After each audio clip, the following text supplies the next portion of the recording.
Hello and welcome back to the homestead where I'm just showing you life on our side of the mountain. I am back in the garden today planting some tomatoes in this greenhouse. Not the underground greenhouse, the upper ground greenhouse. So yeah, I have a bunch of seedlings I need to situate before the season really takes off. So let's do it. Side note, look at how pretty the wildflowers are out here. I never get over it. Adam makes the best wildflower bouquets. Every time he takes the trash out, he comes back with wildflowers. They grow all in the field, all along the fence in the garden. He finds the best ones. Let's take a look. All right, here we are in the greenhouse. Remember, we have some melons and squash and peppers planted in here already. But now this side, I'm going to pack in as many tomato plants as I can. This is 42 seedlings right here. And I have another 20 or 30 down in the walipini. So I need to figure out where I'm going to put all these. I just went through and soaked this entire garden bed so that way the soil can kind of wake up, get ready for me to transplant these. Otherwise, it's extremely dry. So I'm going to let that kind of soak in for a minute, and I'll show you what's going on outside. So we want to keep as many of like the tomatoes and peppers and squash, stuff that we use a lot of.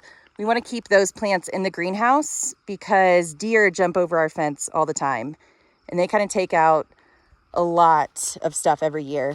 So this year I think we're going to do mostly root veggies out in the big garden beds. A bunch of potatoes, beets, radish, that kind of thing. I did plant some cucumber over here and some snap peas on this side. And I'll add some string and wire so that way that has something to climb up.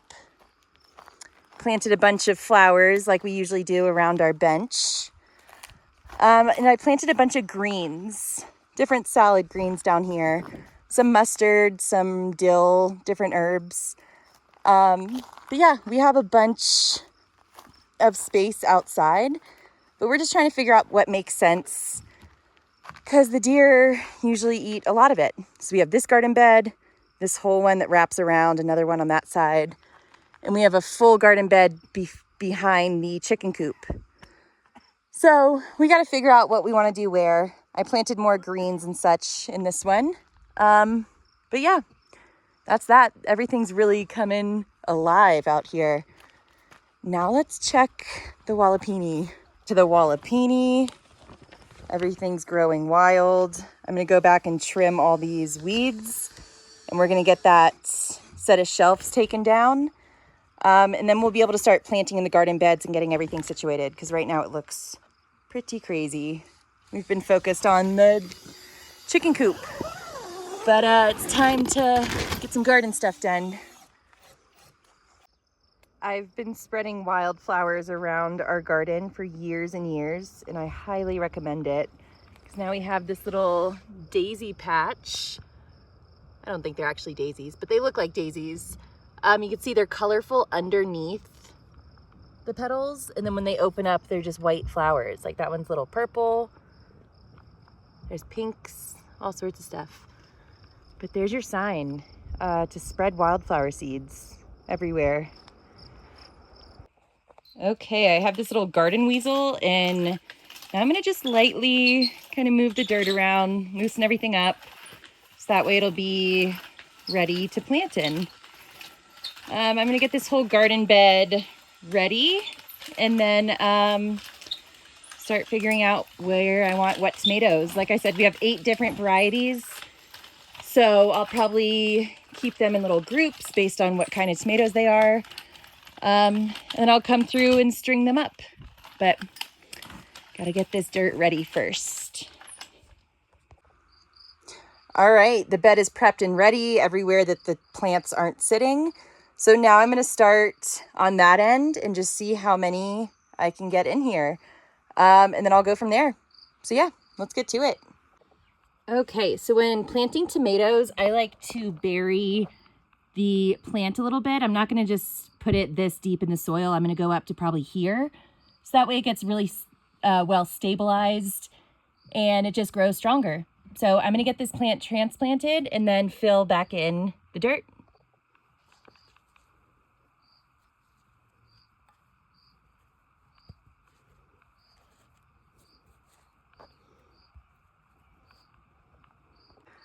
All right, there we go. And just like all my plants, I'm gonna do this little circle trick, add a little divot around the plant so that way when I'm watering, the water stays all in one place and there's no runoff. So there is that. Now I'm gonna go on and plant, another 40. All right, so that's that. I have 4 of the 42 that I brought up here planted. So I'm gonna just keep on going, see how many I can fill this space with, and then figure out where else I wanna plant these.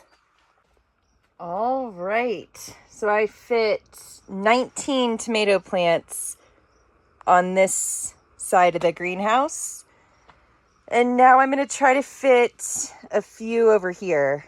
Hoping to get like 5 more. And then the rest I'll take down to the underground greenhouse, plant some in there. We have 20 or so more seedlings, more tomato seedlings down there. So I'll definitely be planting some outside again this year. But yeah, good amount in the greenhouses, as much as we possibly can, so that way nothing gets to them. But yeah, it's looking good. It's definitely filling up in here. I'm going to go back through and sprinkle some herbs between the plants so that way it can just like really fill out. But yeah, things are looking good. The peppers are starting to flower.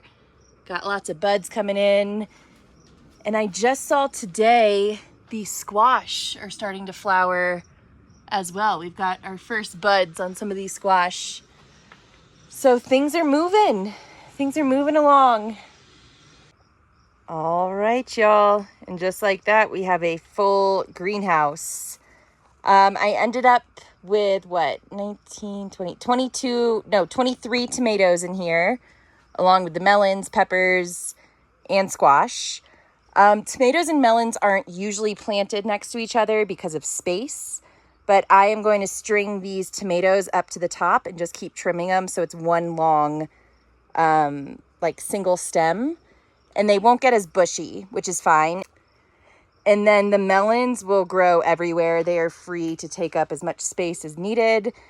We're hoping to train them to go behind plants and like along the edges of the garden bed if needed. But we're gonna just let nature do its thing. If it gets crazy in here, it gets crazy.